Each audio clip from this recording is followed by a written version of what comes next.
বর্দি, এই যে এই কাপড়গুলো এক্ষুনি কেচে এনে ফেলো। আমি খেতে বসেছি।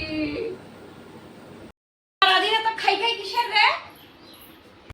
মাসিমা, আমার মেয়ে যা বলছে তাই করো, গিয়ে যাও। খবরদার বুড়ি, আমার মায়ের ভাতের থাল কেড়ে নিবে না। থাল দিয়ে দিব চর একটা, তোর কোথায় হবে নাকি? শুনবে না বুড়ি, আমার মা কি এমন করেছে? তোমরা যে এমন ব্যবহার করো আমার মায়ের সাথে, করেনি এই অপয়া বউ। এত যদি তোর ভালো মা, তে তোর বাপ কেন ছেড়ে দিয়েছিল তোর মাকে? আর গেছে তো গেছে মা, আমাদের ঘরের উপর দুটো বাড়তি বোঝা চাপিয়ে দিয়ে গেছে। ছোট, তুই বিশ্বাস কর, ও একদিন ঠিক ফিরে আসবে।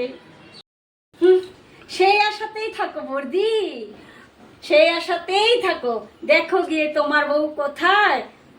কি তুই যে কেন মিছে মিছে ওদেরকে পুষছিস? দে না ঘর থেকে ঘর ধাক্কা দিয়ে বের করে।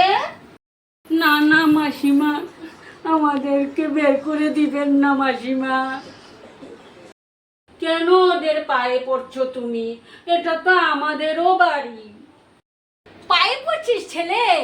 এইটুকু আমাদের ভিটে বাড়ি, আবার ভাগ বসাচ্ছিস?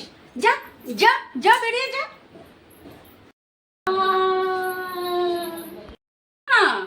ওই পাকা ছেলে আমাকে মারতে যাচ্ছিল।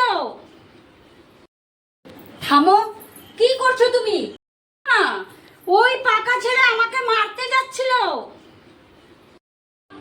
আমাকে আর বানিয়ে বানিয়ে বলতে হবে না, আমি নিজেই সবটা দেখেছি। তোমরা মা মেয়ে দুজন মিলে ওদেরকে ঘর থেকে বের করে দিলে। জামাই, ও ছেলে যে এখন থেকেই জমির ভাগ চাইছে।